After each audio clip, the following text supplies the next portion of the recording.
All right, good evening. Today is Monday, November 1st, 2021. This is a special meeting and a workshop of the Board of Education.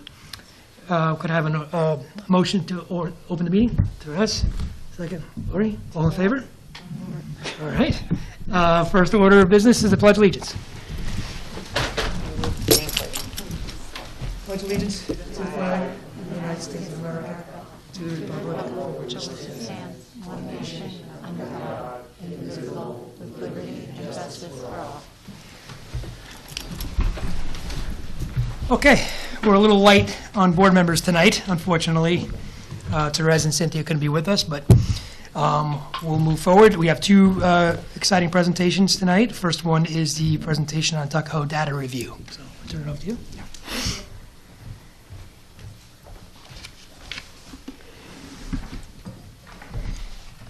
Good evening, everybody. As we move away from quarantining and remote learning, we have the opportunity to use data in our continuous improvement efforts. We are building a data culture in academics, teacher practice, and social and emotional learning.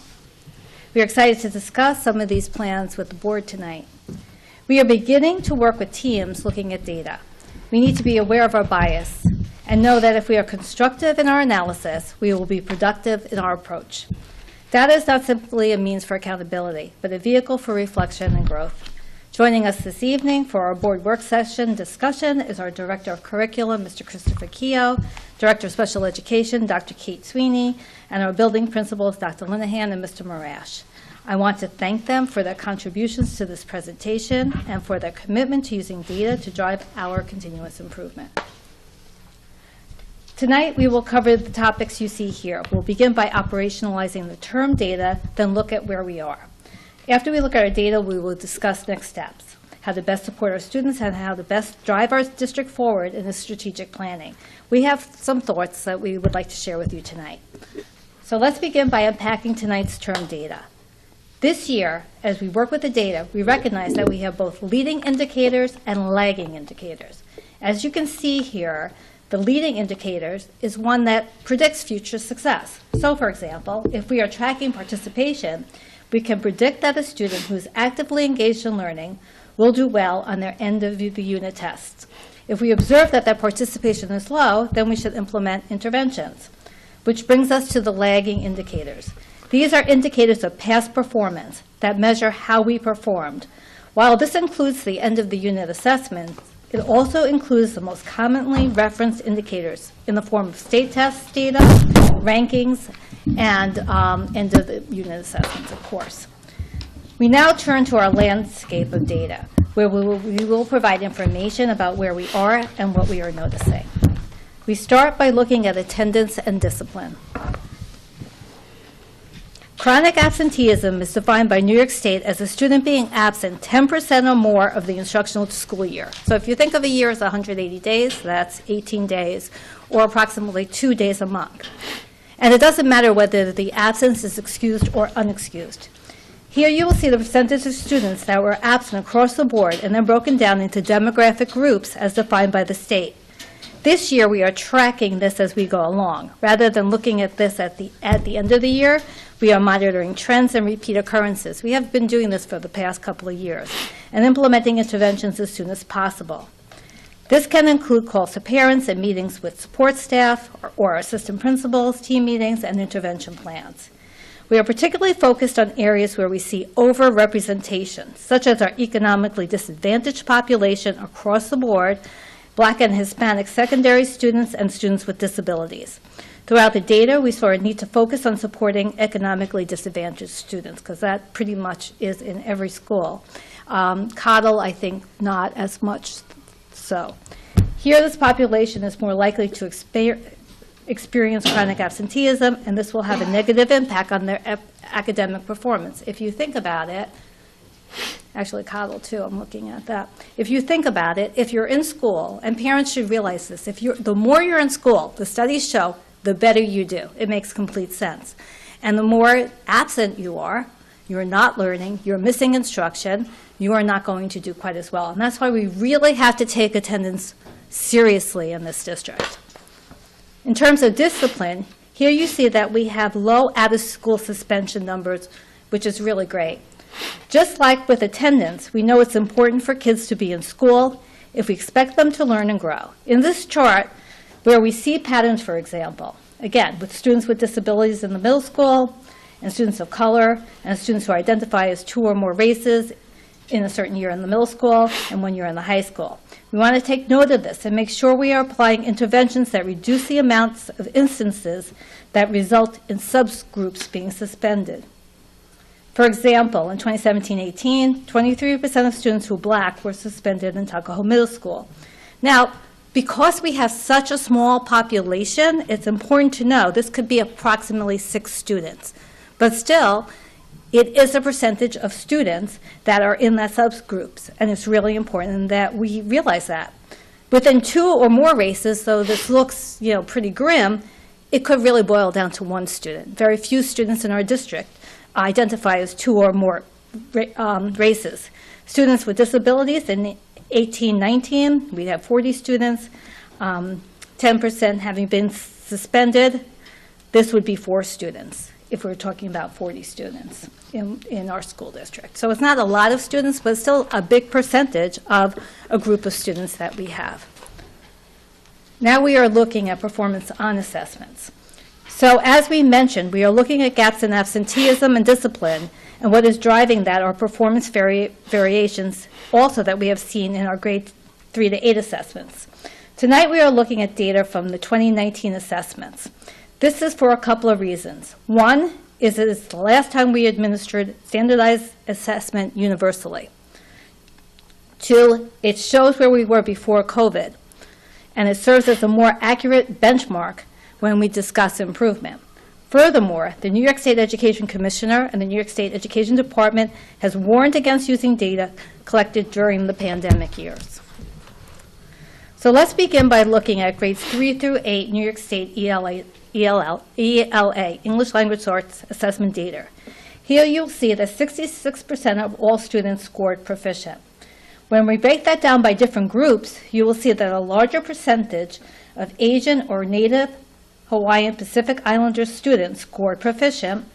Meanwhile, 49% of Black or African American students scored proficient, and 54% of Hispanic or Latino students scored proficient, and 68% of white students scored proficient. Now, this is the state test. I'm not saying it's the end-all, and there's a lot of issues with the test, but it is a benchmark that we use and that publications use and the state uses. Our goal is to see all this variation minimalized and to work towards closing the gap based on subgroups and lift all students to higher levels of proficiency. In digging further into the data, there were 2 areas that we noticed contained significant variation. One of these areas is English language learners. Notice that the number of students tested is 461, while the number of students tested that were identified as English language learners is 14. Despite these differences in population, there is a significant gap. 67% of non-English language learners scored proficient on the English Language Arts Assessment, while only 14% of students who are English language learners scored proficient on this assessment.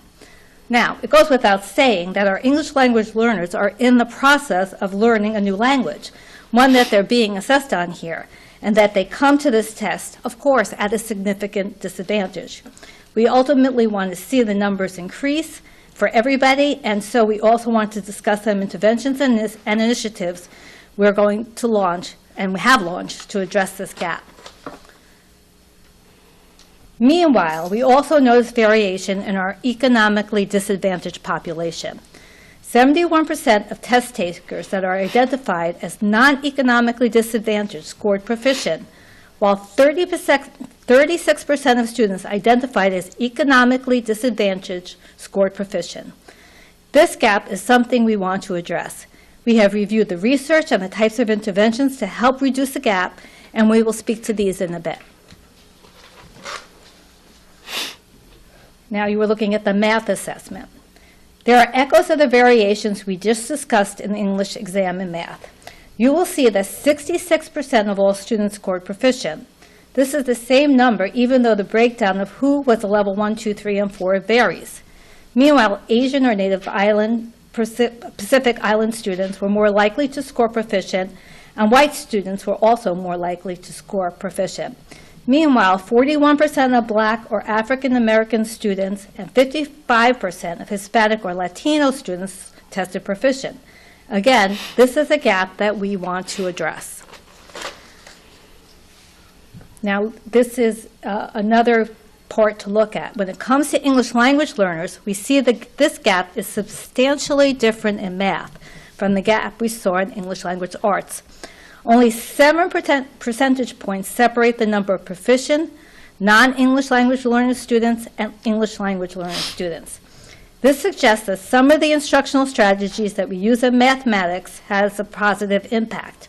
There are also different modifications made in the administration of the math assessment, such as translation and interpreters, and different skills assessed that can help narrow the playing field for these students. Now here's math for economically disadvantaged. Percentage gaps in the economically disadvantaged students persist, however. Here you see that 71% of students who are not economically disadvantaged scored proficient. Meanwhile, 37% of students who are economically disadvantaged scored proficient. This is almost a 35-point difference. It's something that, again, our interventions will seek to address. A note on economically disadvantaged students. In this district, a larger percentage of our Black and Latino populations are economically disadvantaged. Specifically, our Black population, approximately 70% of our students who are Black are economically disadvantaged. Black and Hispanic students are overrepresented in our economically disadvantaged population. This next part talks about retention, students staying in the districts, new entrants, and extracurricular offerings that have been a center of much of our strategic planning conversations. In terms of retention, these charts showcase the performance of students in 3 different cohorts on the grade 5 ELA and math exams. For example, you will see in the first chart, among the class of 2017, 70% of students who remained in the district scored proficient on the grade 5 ELA exam. Meanwhile, of the students that left, 74% scored proficient. That is not a significant gap. However, as we move to the classes of 2018 and 2019, you will see that gap widen substantially. Similarly, you will see this gap in math, where in the class of 2017, of the students that remained in the district, 88% scored proficient. Of the students who left, 78% scored proficient. This year is an outlier because, as you will see, in the years that follow, the gap becomes even wider in math and ELA. So we're just looking at students who stay in the district versus students who leave the district. Meanwhile, if there are 2 groups of students that we're looking at, those who leave and those who join us, who come later and become part of the district, you'll see the students who join us tend to perform similarly, though not quite as well, to students who remain. What this data tells us is that new entrants to our district have similar needs to our existing students. We just wanted to talk about, we have talked about during our budget presentation, one of our retention efforts is innovative, engaging clubs and extracurricular activities. These started in October this year, and they are at the secondary level that I'm talking about today.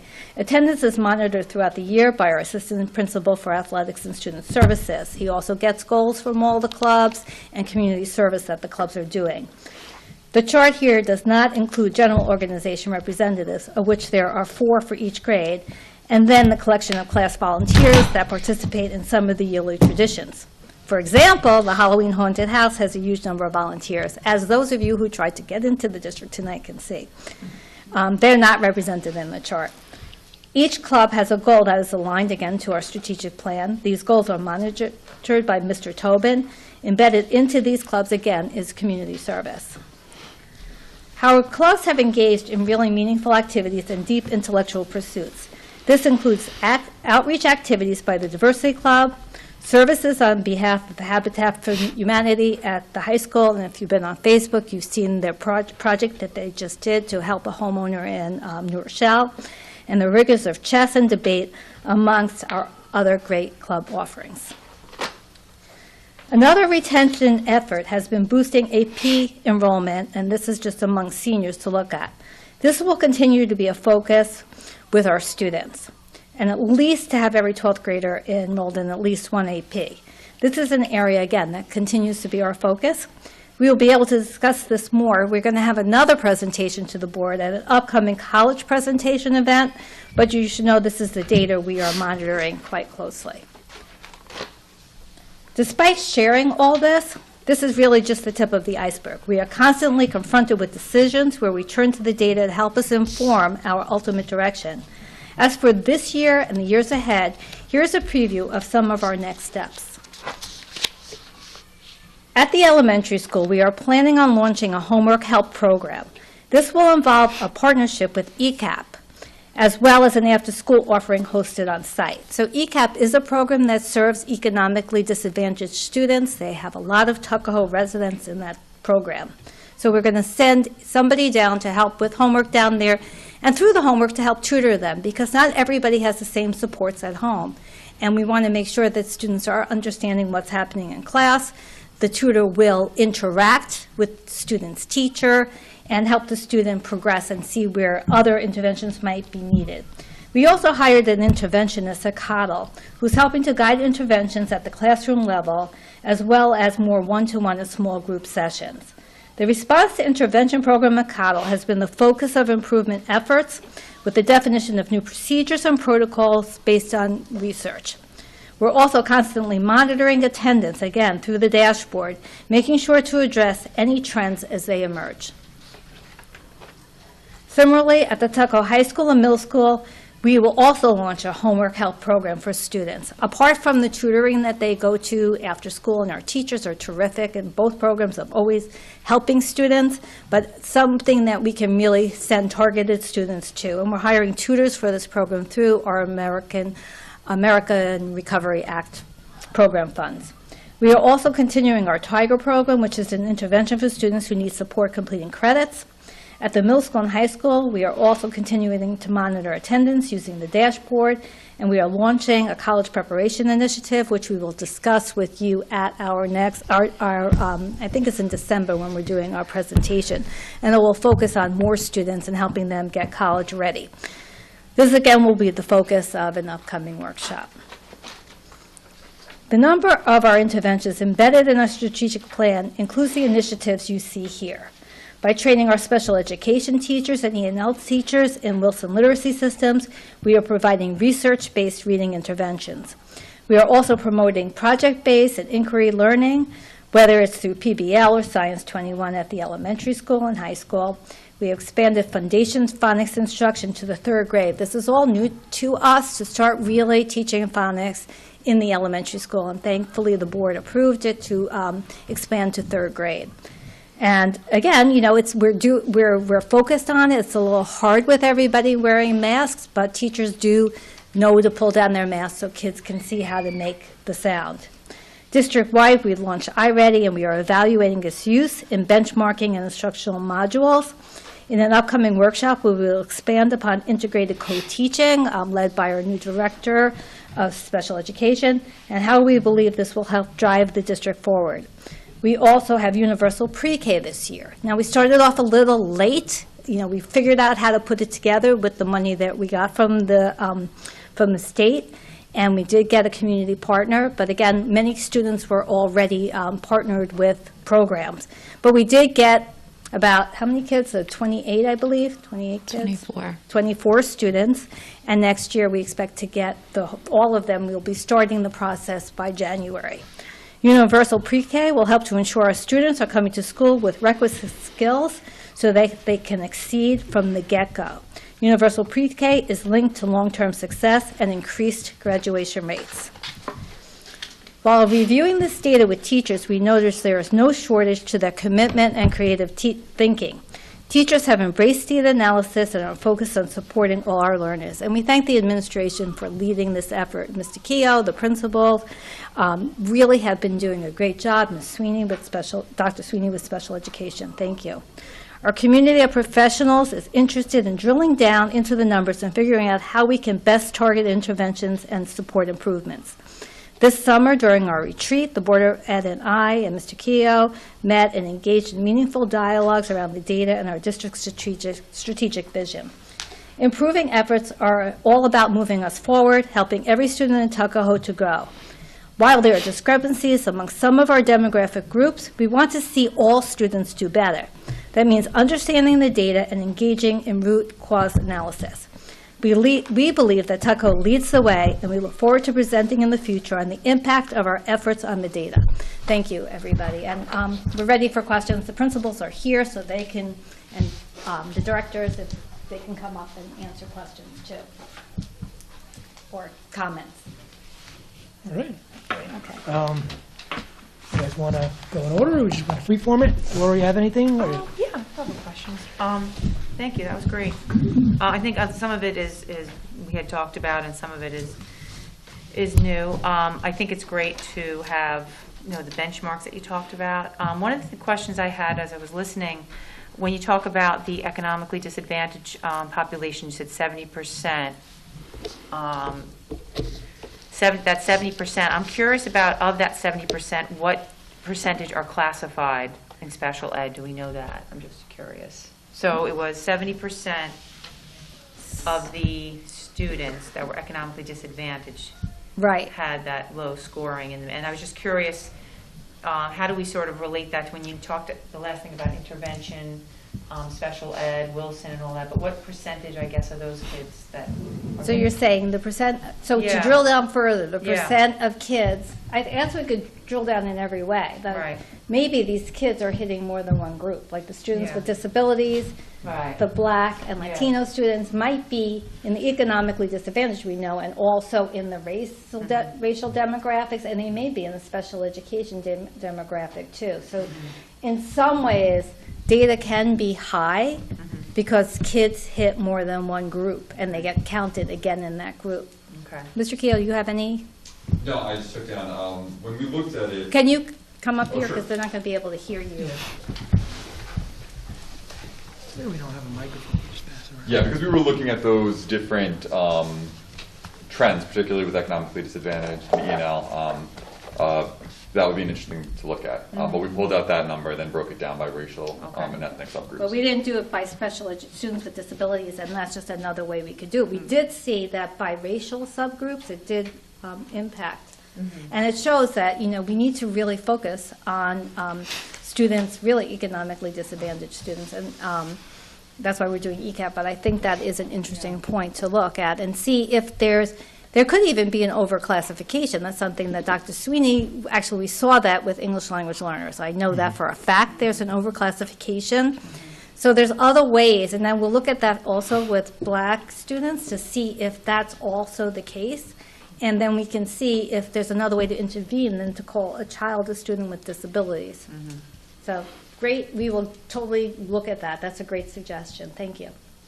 I have another question, okay? Yeah, no, go So ahead. I was Let's just make curious- the discussion. So I we thought have it was to- so we don't have to go interesting around. about the math, so they could translate for the word problems, but then if you wanted to measure comprehension and not the ability to read English, Right. they don't do that?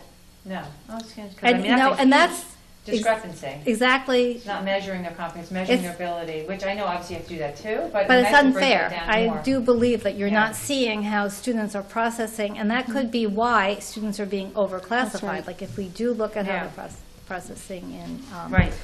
on that, yeah. Yeah. Yeah. But Dr. Sweeney, do you have anything to add? Well, you all can come up here.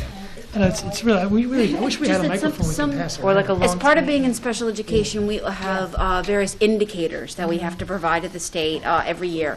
And they ask us for exactly that data, how many students are being classified by race, how many students are being classified by economic, ELL, things like that. And so, in coming into, I recognize that this district, there were some concerns related to some of those things, and we're on target groups, working together with an interdisciplinary committee committee in the district, and we're working on ways in which we support kids in least restrictive settings. That was one thing that we needed to improve, as well as over-identification of students for English language learners. So that's something else we need to be looking at, ways in which we support them in general education ways. So these committees are formed, which is interesting to note that it kind of matched with the data. So we're on the right track in terms of identify the problem, strategize how to correct this, and then move forward. So those things are already in the motion, so that's good. Thank you, Dr. Sweeney.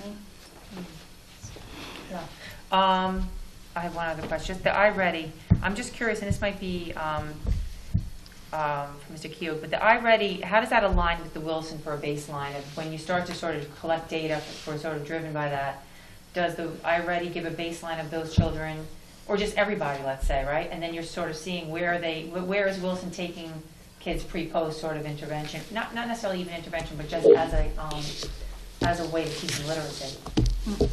So Wilson, you want to answer? Yeah, I can. The only thing that I can say, and of course you can say that too, iReady will certainly show you the areas that kids are having issues in. You can see if it's a phonemic problem. Wilson is a tier 2 or tier 3 intervention. So it could go really quickly for a kid. Like you can see that a student really has little phonemic awareness. They could go into Wilson quicker this way because iReady, you're not waiting until it's really late with that. And foundations training, the foundation assessment is more aligned to the Wilson assessment.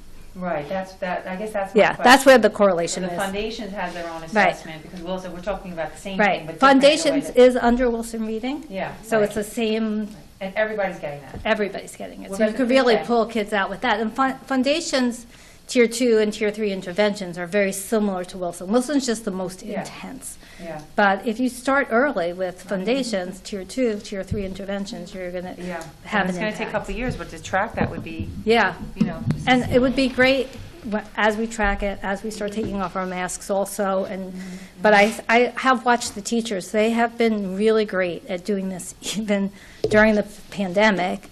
You know, it was hard when they were broadcasting to another room. Now at least we have all the students in the room, and it's a really good program. And I think having phonics in this district, a real phonemic program, will make a big difference. Okay. Do you want to answer that? And I would say also that in terms of like benchmarks, I think iReady would be a flag. Like, oh, there's something going on here, and then we'd bring in Wilson. And I think with Wilson, we'd come up with a far more specialized benchmark than iReady would provide. Because, again, if we're looking at the different tiers of intervention, Wilson would be for someone who needed a little bit more support than the universal benchmark, which would be iReady. All right, okay, I get it, thank you. But foundations also Yeah. has. Correct, and that overall. That would be your, that could be your So it's tier an- 2. it's just They have another those data same. point. Yes. Yeah, Right. yeah. Okay. Great presentation. I know we talked about some of this at the retreat, and I appreciate you putting this forward. I will start off by saying it's, in my opinion, long overdue that we talk about this. I think this has been a subject that previous administrations have been shying away from, quite frankly. I think we've always sort of danced on eggshells with this. At the end of the day, I think it's better just to go right at it. So I really appreciate you putting this forward, and let's tackle it head on. And look, it's pretty clear to me from the way that the data was presented that it's not a Black Hispanic issue. It's an economic disadvantage issue because the numbers correlate so strongly. So it seems to me it's more of an economic issue than anything else. Is that a fair assessment? Do you think? I think that's a very fair Right. So assessment. so we need to just go at that. And I of think. our white students, I think it's, what percentage was it? What? That were economically disadvantaged. A lower percentage of white, of But what our was economically it? disadvantaged population, a lower percentage, I know, but do you remember the percentage? I want to say it was like 30%. I wanted to say that too. to So it 60% still was kind of population overall. significant, 30%, which means 70% aren't, but 30% are. So it is a socioeconomic target area for us. Right. Right. Right. So in your estimation, Yes, just so I'm exactly what hearing you right, said. It's When you socioeconomics. showed those numbers of the breakdown of the state tests by demographics, the lower number in the Hispanic Black community is directly correlated with Yes. the economic disadvantaged population. Is that a fair Exactly, assessment? and that's why we are focusing on the socioeconomic across the board, Yeah. because that is the most significant throughout the whole presentation issue in every single area, including chronic absenteeism. So we really have to make sure that kids are, here kids are struggling, we have to find out why they're not going to school. It could be a socioeconomic issue, they could be babysitting for us. Yeah, well, that's what I was gonna, Yeah. that's what I was gonna get at. I think some of the, what next items you Right. put on there were great, particularly the ECAP tutoring, but the problem I have with that is how are we getting them there? Well, how are we making sure So- they're getting there? so what we- So it's one thing to offer programs and offer solutions, but my concern is that if the reasons why those kids are falling behind, because maybe there's less attention at home because more work has to be done, or the kids have to babysit, whatever the social reasons are, we need to go at that. Yes. To make sure that they're coming and taking those extra services that we're giving them. Because Right. if we're just throwing them out there and they're not coming, Right. then that's not doing anybody any good, right? So, Exactly. now, not an easy thing to do, but with our numbers being as small as they are, and that portion of our population even being smaller within a small, we're talking about a manageable number of kids that we have the ability in this district to directly make outreach to and do some intervention. I know we talked about it before, but this presentation is making me even more committed to it, maybe thinking about for the next year's budget, hiring a sociologist or, Social worker. I Social think worker, sorry, I couldn't think of the we word. should Social worker, definitely- who can basically strategize and help us strategize on how to do that, and maybe make outreach to these families directly. What can we do to make it easier? What's the barrier? What's happening? Why isn't your son or daughter coming to this extra help? What can we do to help? So I think we have to be proactive. It's great to have the programs, but we have to get the butts in the seats Right, in order for exactly. it to matter. So the bottom line is you're absolutely 100% right, and I think that, that this district should look at a social worker when we see this number of students socioeconomically and all and our other subgroups. We need to find out it really needs to be somebody who knows how to work within the system too, and to get other kinds of help that kids need and Right. families need that aren't just school Yeah. help. We are sending a tutor down to ECAP. We have the number of students that are Tuckahoe School District. 80% of their students are from the Tuckahoe School District. Remember, they also have Eastchester and Bronxville students. But 80% are from the Tuckahoe School District. I have a breakdown by grades. We will send our tutor, which we're using our funds to, we'll have a tutor up at our school, but we also will have a tutor down at ECAP. So that's a way, but I think the social worker and really getting to the root cause would be a great addition to our school district during budget season. And I just would assume, and I think it's pretty obvious, the numbers you showed a pattern, but I would imagine that pattern probably extends out to grades, I would assume, right? And Yes. SAT scores, college admissions, it all extrapolates out. Are we seeing the same Exactly. pattern all the way through with this? And Yeah. you can see, Right. even with these few areas, they all overlapped. Right. So, yeah, and chronic absenteeism, you're not going to school, it affects your grade. Yeah. All of those, The absenteeism is a clear indicator. So clear. Without a doubt. Yeah. And And we've been doing better. Actually, we didn't take the data during the pandemic because everybody's saying, well, the kids don't really have to go to school. But I have to say that the principals really, our data was much better, actually. But, there are some schools that the state's even questioning, is this really real? But I know from working with the principals that they really, and the guidance counselors and psychologists, they really did outreach to the families. They Yeah. had charts, and I think we are continuing that this year. So I think We this, were fully remote, but we had a program on participation. here, do you want to come? Oh, sure. I can't hear I mean- you at home if you. When we went remote in March, that first March when the pandemic struck, we had guides on participation. And I actually had some staff members go to homes. There's a health risk there. To find out what's going on. We haven't heard from you. Right. You're not doing your work. Obviously, we couldn't count physical bodies in the school, or, we didn't have remote totally set up at that time. So basically, that's what we did. We actually measured participation. And then last year, it's much more challenging, obviously, when you have cohort A, cohort B, and students who, come from socioeconomic disadvantaged homes. There may be 5, 6, 7 kids in a house. Mom may be working 2 jobs. You call home and basically you don't get an answer, you know, and, or, you know, I'm going remote today, and, you know, but mom said you should be in school. Those type of issues always take place. So with the pandemic over, we're bringing everybody back, you know, it's, you know, to where we were and to the points we're making to do an even better job. So we did do that during the pandemic. Yeah, no, I appreciate that. That's, Not the staff, That's I not- mean, they put yeah. themselves at risk going to homes. yep. And then the last thing I'll ask too, I know we mentioned at the retreat, I was just curious, Mr. Keough, was there, I know you probably looked into this, was there any sort of pattern of the lower socioeconomic kids coming to us later? Or was there not really a pattern there? Because I know we talked about, there's always been this assumption I had, Can you go back to the, That- there's a slide on I don't know if I missed that we get a larger we did. percentage of those folks in on the upper We schools. did, because you asked about it, the board did ask about this at the retreat, so we have a slide on that. Well, yeah, and that's where we got the retention and new entrance graphs. That was driven by that question. Okay, We didn't break it down by economically disadvantaged, but we were interested to see, you know, we have issues.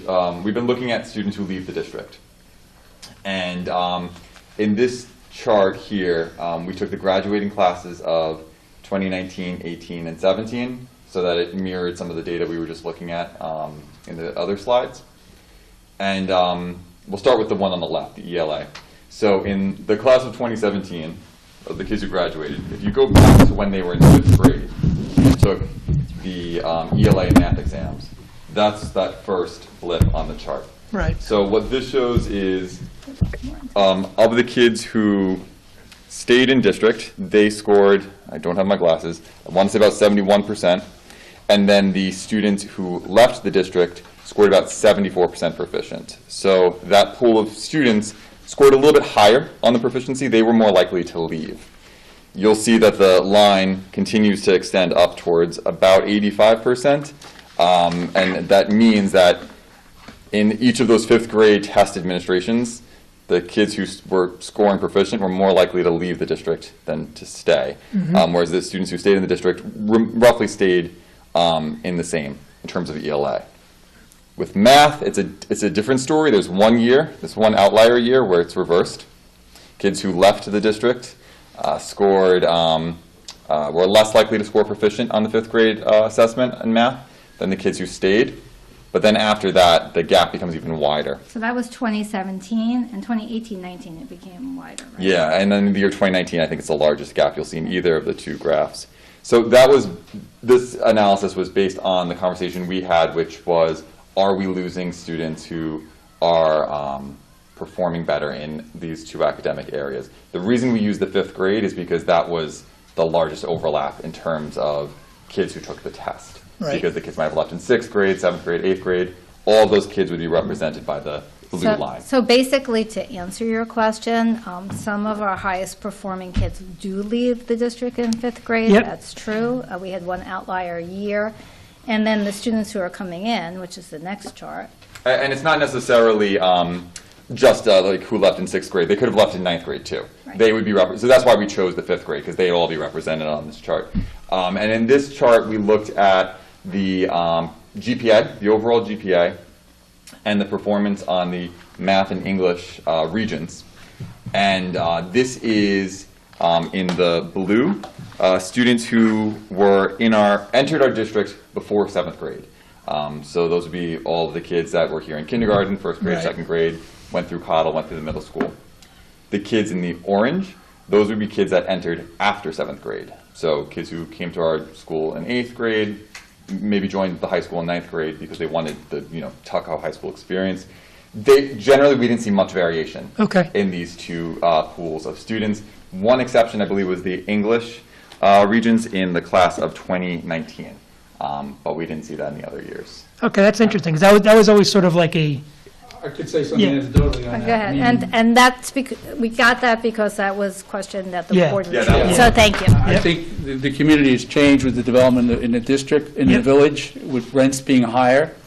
But traditionally, running the high school for all the years I've done it, and I'm proud to say, we had kids coming in 8th grade, 7th grade, 9th grade, 10th grade from the Bronx, Right. where I grew up, from Yonkers, from Mount Vernon, and they were looking for a school where it was good academics and safety. So, Right. and obviously, we have a high degree of renters in this Yep. district. So, this has changed recently, but traditionally, you're exactly right.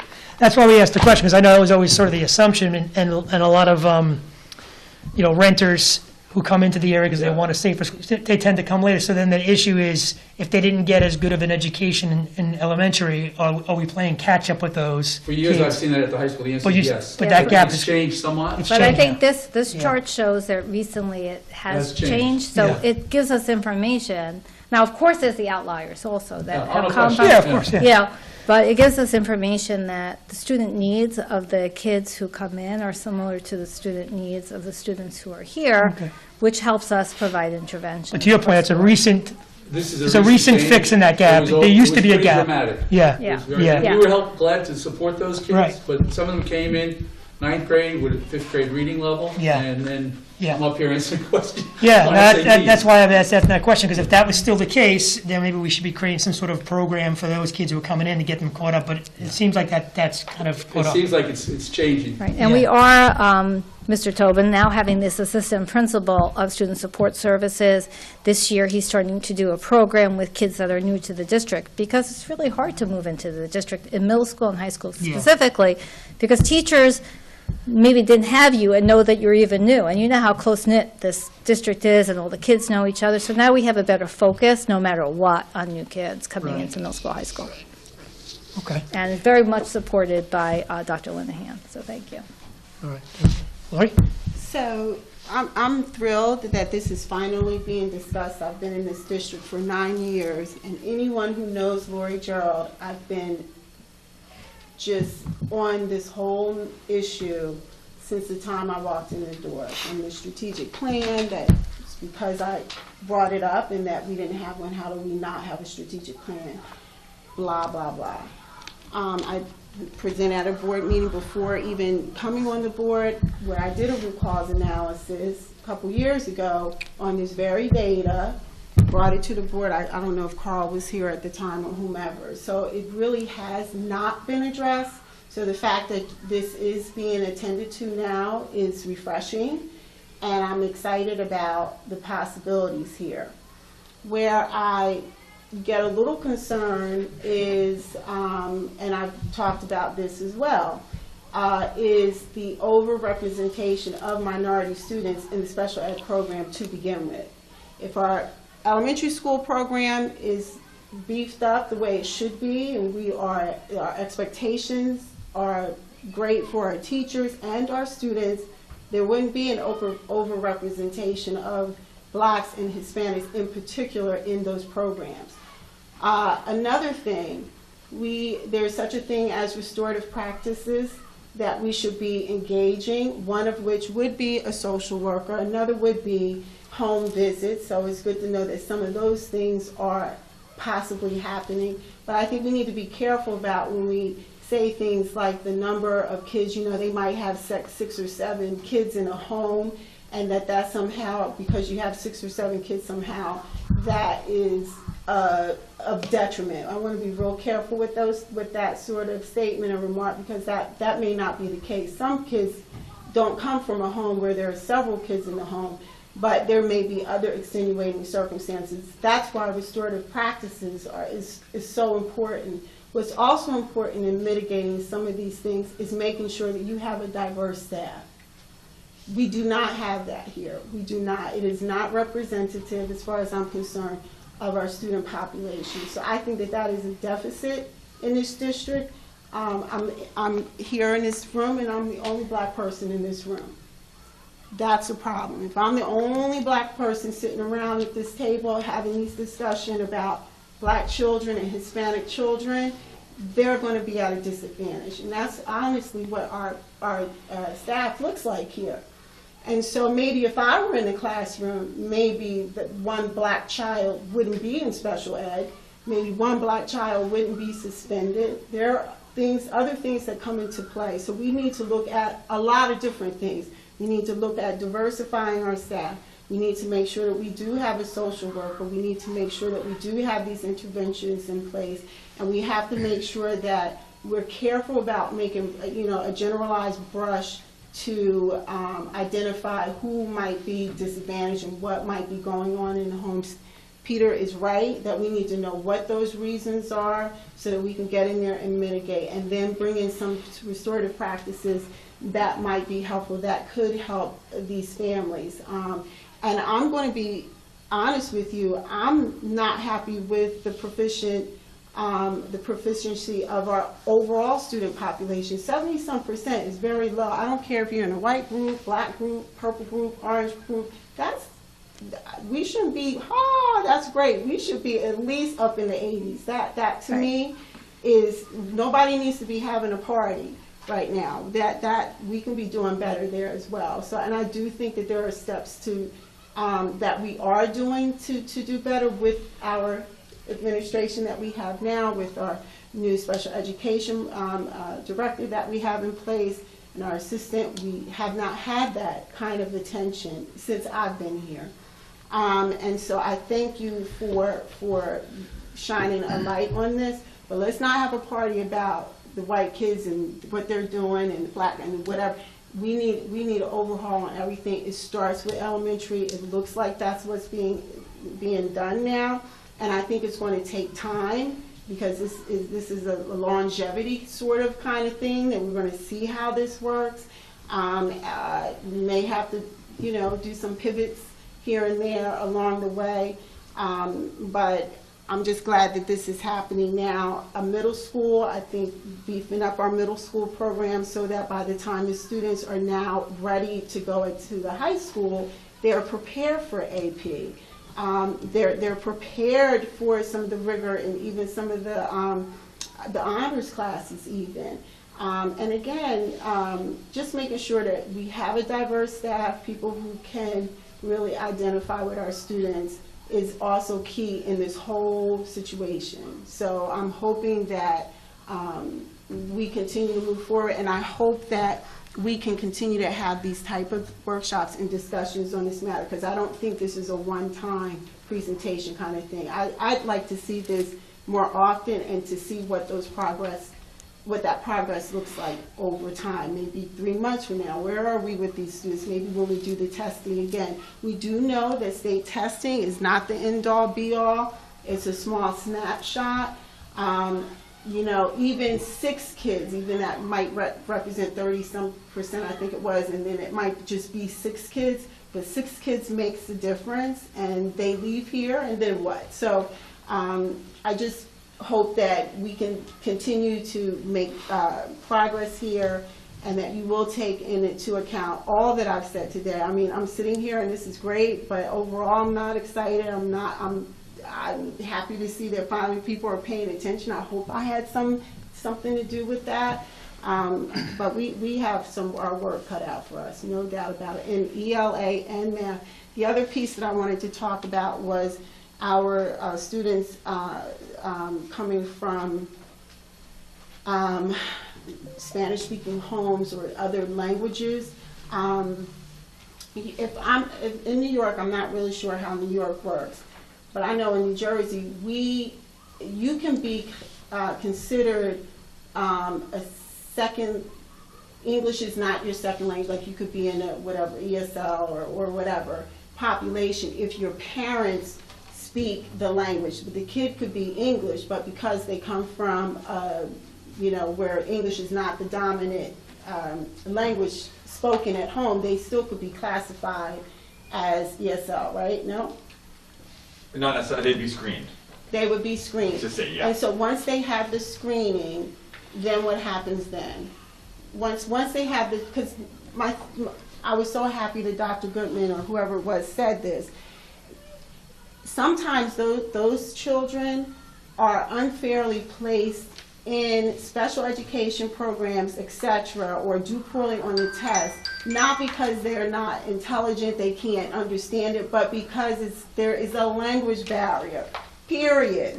And so we need to be thinking about, once again, making sure that we have, if it's a Spanish-speaking home or a Spanish-speaking student, having Spanish-speaking people on staff who can work with them. It's real simple. If they speak Creole, they speak French. If there's a way that we can get people in to assist them, not just on an assessment, but within their instruction, that would be really good. So you made a lot of comments. I'm so- sorry. That's okay. They were, This is like I my appreciate that. I know I know. Yeah, And I just want to clarify a few things for you. First of all, we said we have to raise all students. No, we see that this data is significant. And we are starting, and I believe, the Cottle, we say elementary school, but I think that they've been doing some really great work over there. There's really been a focus on reading.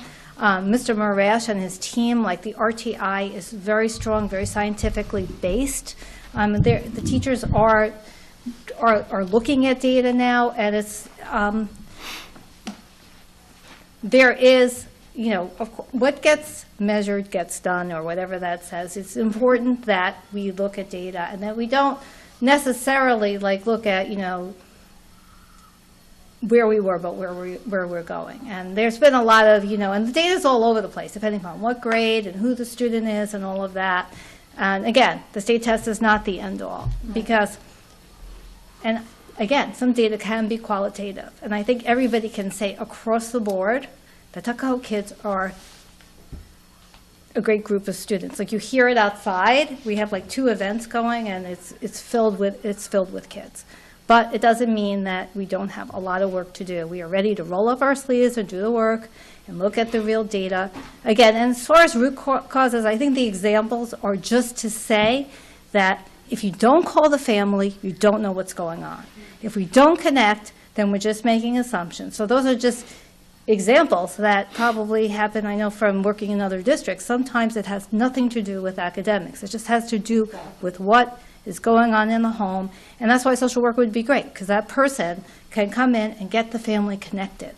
And I think that those... And build authentic relationships. Let's be real, Dr. Goodman, we know that, because I've sat in on some advocacy work here in the district as an advocate, even with some families in special education. And, I have been displeased with even the way some families are even spoken to by some of our educators, right? Just in that setting. I'm not saying it's happening now, but over the years since I've been here and some of the ones that I've sat in, they have been not nice, speaking down to parents, not fully explaining things to parents. We have a new director now, so I'm sure she's on that. So what I'm saying is sometimes families don't feel connected because they're not. If I could just take a step back, because I think, I don't want to put broad strokes you don't have or to do anything it like broad. that, and I know understand. I know you don't that wanna do it teachers, broad. But for the most I part, just want to say that but- those are things that, I just think that we have Sure. to look at other things, like drill down, as Pete said, and find out what some and of we're those going to do instances are. so I think what's fair and what we should do, and, is we're going to do a survey, a social emotional survey, That's good. see how kids, we're doing panorama, see how kids feel in school. We could break that down by subgroups. And I think that looking at data is really the way to go. I have not really witnessed that in a meeting, I have to say, from what I've seen. It could be outliner here or there, but I think that the teachers, across the board, and most of the staff and all the staff that I've seen are sensitive to students' needs. But, it doesn't mean that we have to look at, there's a group of kids that are absent, there's a reason they're absent. Is it that there's something in the home, or do they not feel comfortable here? There's different root causes that we have to look at and not, That's exactly Yep. right. I think the students, if I just jump in for that, I think the student support services is really key in that if there's someone's overseeing, because as Pete mentioned, we programs this and we have tutors for that, but someone has to really be overseeing it and being accountable, right? Because if you don't have the accountability for the results of what you're doing, then it always just sounds good, right? And we never really know what the end result was unless you're looking for something, right? And I think that between maybe Mr. Tobin, if he's running that, and then I love the idea of tutors. You mentioned ECAP, and you mentioned middle school, high school tutors, and then there's the Tiger program. So there's a lot of different ideas. The one thing that I think I see as being helpful and where the gap is when we talk about closing gaps and drilling down or meeting students where they are and having that relationship. Sometimes it's another student, right? Or sometimes it's someone to go to and have a conversation with. And I think that, like I see it in some of the other schools that I talk to parents, like they have with the seniors, right, the mentorship, right, or tutoring, whatever you want to call it. But I think doing those kind of things, however, and having somebody overseeing that. So if it's a social worker and she knows the student and they're Right. not doing well in math, and that half hour, or English, whatever subject it is, that half hour with the teacher doesn't cut it for them, right? They need to have that extra, and we identify that, build a relationship and connect them with somebody, right? I think that makes all the difference in the world. And we have that late bus, and we had done, that was a Yeah. couple years ago, Yeah. That was a to couple allow years that. ago. Yeah. But again, we give the things, but then what is it, what's the action and what's the result of that action? So- And I think that, for me, as being on the board, is something that I'm excited that we are doing data, because, you know, to Lori's point, I have sat through meetings where sometimes it's not so much, it may appear condescending, but it's like the parents aren't really understanding. And you know, they're meetings are intimidating, even if you kind of half know what's going on. But I think when you're data-driven, you can point out to the parents very simply, this is where they're at, this is where we want them to go. And I think that that comes across on all levels when you're very confident about what that child needs, and you're not sort of dancing around things. Do you know what I mean? Yeah. So I'm excited for everything. I just hope that because we're such a small district, and I feel like make every kid successful. And I know that Exactly. sounds like very sort of, you know, a Yeah. hallmark statement, but really, we really can make every kid. Now, some children, there are things that we can have control of, and we can only do so much. But I feel like even the kids that are in the middle, you have middle, you have high, you have low, hit everyone. I Hit totally, everyone, because you know what, those middle kids sometimes are the ones that get lost, by the way. The ones that get all the services are there. right. And then you have the kids that are bright, that the parents are tutoring them every day, and they're driving them all over the place to make sure they're tutored. Then you have the middle.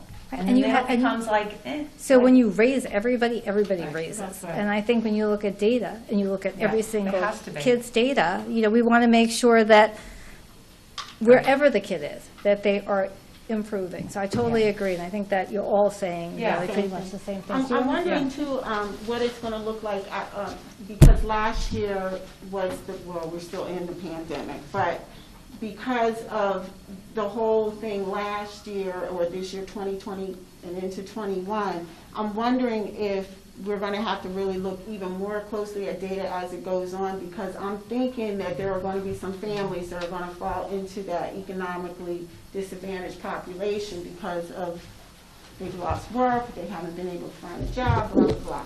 So it's going to be interesting to see if any of those numbers change. That's If any true. of those numbers change, and also how drastically Yeah. those numbers change. Good point.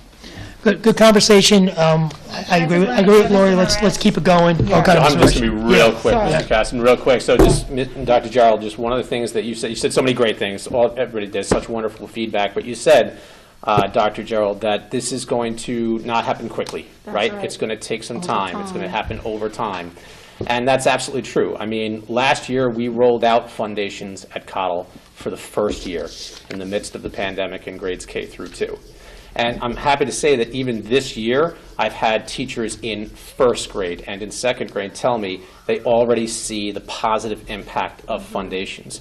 But as that works, as that cohort, those cohorts who first had foundations make their way through the grade levels, you're going to see it more and more. And kindergarten last year had it, first. And they're the ones who are going to have it in first grade, in second grade, and in third grade now, because we're rolling it out for the first year in third grade this year. So yeah, that's a wonderful program, and it'll take time to see the positive impact of that program. Envisions 2020, we just upgraded to Envisions 2020 this year, K-5. It's a slight adjustment, but again, that'll take a little bit of time to see the positive impacts of, but along with Science 21. We just started Science 21 last year in grades K through 3, and we've rolled it out in grade 4 this year. So again, these are all new programs aligned with Next Gen standards. Foundations is a phonetic program that we really needed, and we're already seeing the positive impact, and we'll see it more and more as time goes on. But I really have to give, again, I said it last year, credit to the teachers who rolled out 2 big programs very successfully last year, teaching remotely, room to room. So, yeah, I just wanted to make sure that they get the credit that they deserve. No, Absolutely. we get the fact that it's not going to happen overnight, obviously. Lori said that. And also, we also get some of these indicators lag as well, like, Yeah.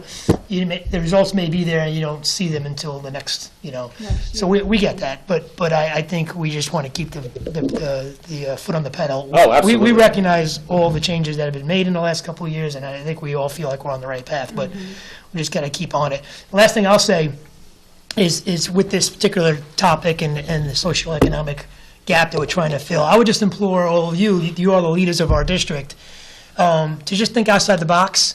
And I'm not an educator, Dr. Gerald is, but I'm not. Think outside the box, please. We have another budget cycle coming up. If you have ideas, bring it to us. I can tell you're going to have support. I mean, we're financially healthy right now. We're doing pretty well. If the ideas are good, if you could think of something unique as a way to tackle some of these problems, I don't know what the solutions are, but we want to hear them, and you're going to have a lot of open ears here and a lot of commitment to doing that. I can tell you, of this Board board. of Ed is always so supportive, and to Ms. Benke's point and to your point, that Cottle this year, we've developed a data team. Because of the COVID gap, we developed a data team to look at different data points. It's led by Mr. Keogh and myself, and we're using it now as the baseline coming out of COVID, along with now iReady is now our official benchmark across K-8, so it's the right time to start looking at it and keeping track of all students and all cohorts starting now. Yeah. And that made me think of something, Mr. Marish. One of the comments that, and I saw it with my children also, that I hear and still hear is the transition, and that sort of K through 8 continuity. There really isn't really much, like when they get to middle school, it's just a totally different building with, it disconnects in a way sometimes, just for them. I mean, I'm sure it's in every school, right? Middle school is middle school. But just for math and English, sometimes I hear, and I know we did that with the math, right, bringing that up to 6th grade, and that'll be interesting to see if that changed the data for us. But just to have that horizontal alignment where the kids really feel like so there's a child, for example, that has a struggle, or maybe not, or that's high achieving, right? And they get to 6th grade, and they know that profile, right? So they know that kid's going to need more, or he's going to need less, or is going to need wherever they're going to need it. I think that's going to be huge too. Again, a small district, follow that kid K through 12 at every point along the way to make sure that we don't fall between the cracks. The 5th and 6th grade English teachers met for 2 days over the summer. And actually, the 5th and 6th grade English teachers met for 2 days over the summer, and actually they're meeting tomorrow for the conference day as a follow-up. So, and as far as the budget, I think all I hear, the social worker, we've been hoping for one for years, so this is great news for everybody. Yeah, that's an easy one, I think, yeah. Well, that was attempted. Yeah, we tried to wish it for it. Well, We'll try again. we tried it as a hybrid position, that didn't work. Yeah, it needs to be dedicated social work, yeah. Thank you. Thank you. Thank you guys. I just want to thank you the for board standing up there. I again. appreciate it. This Thank is you. a very thoughtful Board of Education, and I really do appreciate you taking such a great interest in student data and student learning. And again, I want to thank the administrators who have led this, Mr. Keogh, all the data, we've learned a lot. We're so happy to have Dr. Sweeney on staff. She is looking at the Tiger program. She is following those interventions with the principals that we're doing with the American Recovery Funds. So it's not, we're not throwing spaghetti against the wall. We're really trying to be very deliberate in what we do. It will take time, but this is a staff, the teachers too, all the faculty, we care very deeply. And looking at this, it really brings us all to attention and go, wow, there's work to be done. And that's one thing that's very exciting, that everybody's on board. So thank you very much. Yeah, thank you. Thank you. Okay, next we have an auditor's presentation. You wanna-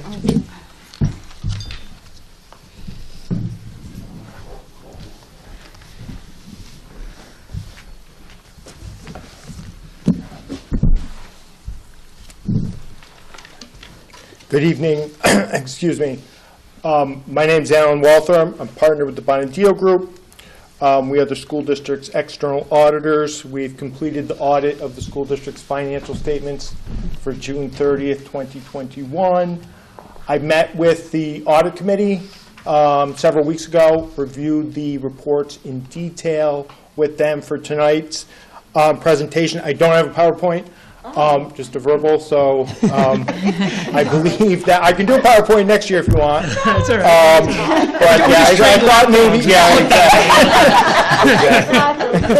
exactly. Exactly. We've completed the audit, and for tonight's board presentation, just like to go through the results. I believe that the audit reports were emailed to everybody, and I'm sure they were read cover to cover. So we'll just go through the highlights. So our main objective in performing the audit is to provide an opinion on your financial statements. In conjunction with that, we also issue a report on internal controls and on compliance. So overall, Board of Education summary, we issued unmodified opinions on the school district's financial statements. That is the highest level of assurance we can give on your financial statements. That is the opinion that all the users of the financial statements will be looking for, the State Education Department, the Comptroller's Office, the bond rating agencies. We did not identify any material weaknesses or significant deficiencies in your internal controls. There was one compliance finding that the school district had in excess of 4% fund balance. The state law is that you can only have 4% of your subsequent year's fund balance. You were at 4.67, so slightly above the 4% limitation. This fiscal year, June 30th, 21, we saw more and more of that across the board with our school districts. If you think back a year ago, right, when the state was saying we're going to cut your state aid. I mean, you guys are a wealthy district. You don't get a ton of state aid, but they were going to cut your state aid. That never happened. You got all your state aid. But our school districts all on the expenditure side, and we'll see that with you guys as well, because of COVID, you saved money. The kids were remote. There wasn't as much heating costs, transportation, et cetera, et cetera. All that flows through to your fund balance, and you're over a little bit. I'd like to thank Faith and Beata for all their assistance in getting the audit done. We did come last year when we did the audit. This is our second year as your auditors. In 2020, we did the audit entirely remote. This year, we came out for a few days and then did something like a hybrid. But thank you again. It's a collaborative effort. We can't get done what you guys don't do, what you guys don't provide us. So thank you very much. A couple of financial highlights, just to talk about it, very, very briefly. The school district, as all governments do, you have to present two sets of financial statements. You present government-wide financial statements, which are all the funds of the school district combined together, plus your long-term assets, minus your long-term debt, using the full accrual method of accounting, which means that you recognize assets and liabilities regardless of when you turn your assets into cash or consume them, and regardless of when you pay your liabilities out in cash. And then you also present fund-level financial statements, which are fund by fund, the general fund, capital projects, et cetera, where the school district utilizes the modified accrual method of accounting, which is your budgetary method of accounting, which takes at most a 1-year look at your finances. So it presents two very different portraits of the school district's finances. So the highlights here, you're on your statement of net position. The school district is showing a $44.7 million deficit. And again, that's the full accrual method of accounting. The reason for that deficit is because the school district, as all governments are required to, is required to recognize 100% of its other post-employment benefits liability, which in your case is $62.3 million. That is a number that's calculated by an actuary, and that's an estimate of the school district's future liability to its retirees and to its employees for health insurance. Funded in the very, very long term, but you can't, New York State does not allow you to put aside any assets. So it's a $62 million liability with no offsetting assets. On the modified accrual method of accounting,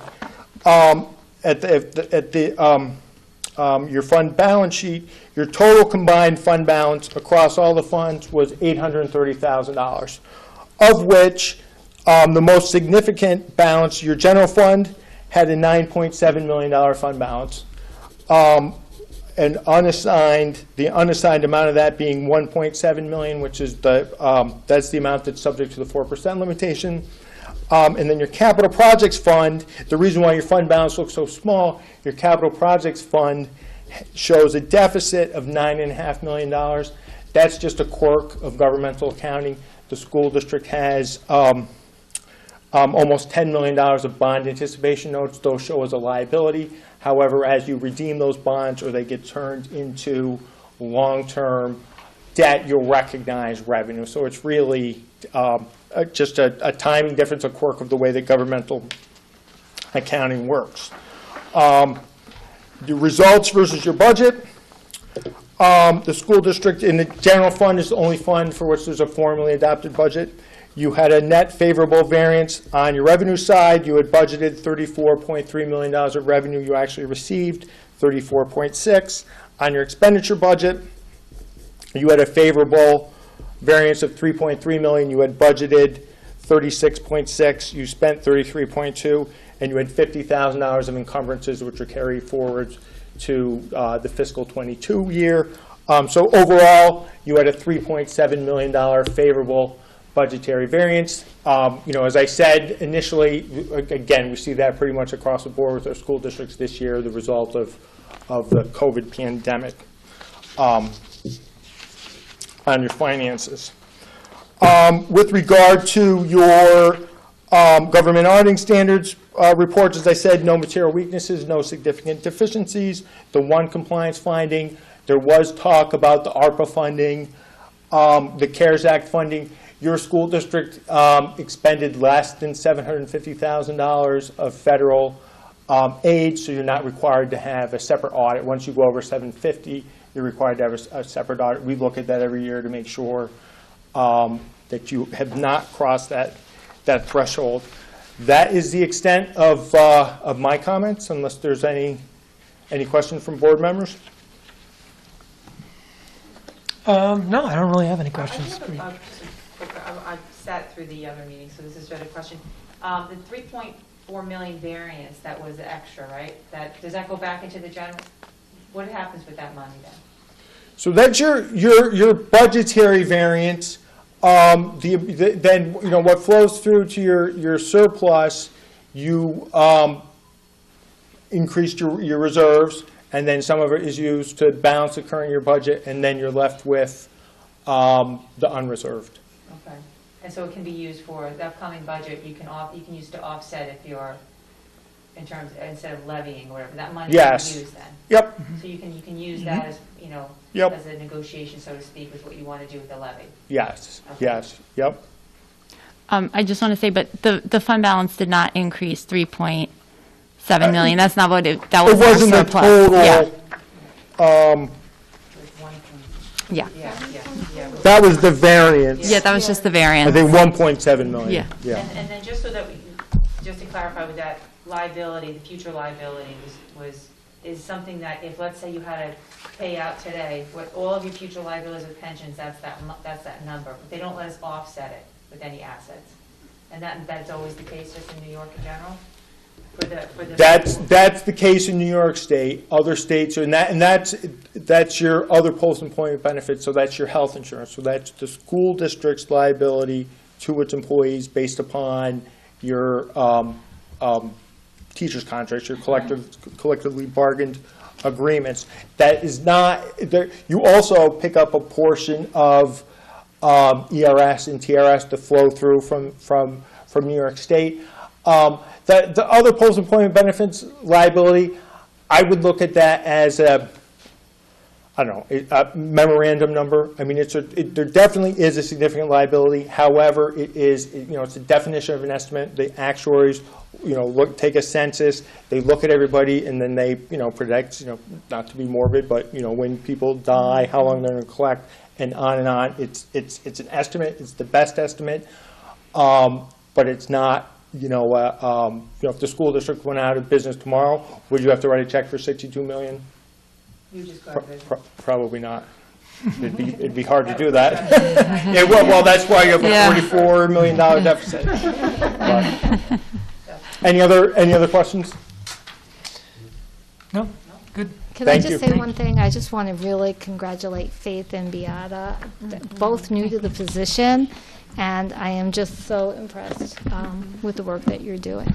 Thank you. Thank you. Thank you, Beata. Thank you. Thank you very much. Thank you. Thank you. Thank you very much. Thank you. Thank you, thanks for coming tonight. Sure Thank thing. you. Thanks Take care. Thanks for sitting through the first Take care. presentation, I appreciate that. Thank you. Thank you. Take care. All right. So that concludes our workshop, but we do have a little bit of business tonight. It's not much. So let's just get through to that. So we have a consent agenda. We have a consent agenda items 2 through 4. Do I have a motion to approve? Laura, second. Lori, any questions or concerns about the consent agenda? All in favor? All right, so that's items 2 through 4. Next, we have some business of the board. Resolved that the Board of Education approves the attached agreement with BBS Architects, Landscape Architects and Engineers, PC, to complete the 2021 building condition survey at a cost of $6,275. Do I have a motion? Laura, second. Lori, any discussion on that? All in favor? Okay. Approve a side letter. Resolved that the Board of Education of Tuckahoe Union Free School District hereby approves the side letter agreement dated October 27, 2021, by and between the district and the TTA as attached to the official minutes of this meeting, and authorizes the superintendent to execute the same. Do I have a motion? Lori, second. Laura, any discussion? All in favor? Okay. Approve a contract. Resolved that the Board of Education approves a contract with Academy Bus Company Incorporated commencing October 4, 2021 through June 24, 2022 for the Tuckahoe Middle School and Tuckahoe High School extra bus service not to exceed $14,550. Do I have a motion? Laura, second. Lori, any discussion? Is this for the late bus? The late bus? is Late, that- yeah, yes, Okay. face-to-face. Yes, it is. Okay. You've had to do some fierce negotiation on this. Yes, yes, I did. Yeah, thank you for that. Yeah, thank you. All in favor? Okay.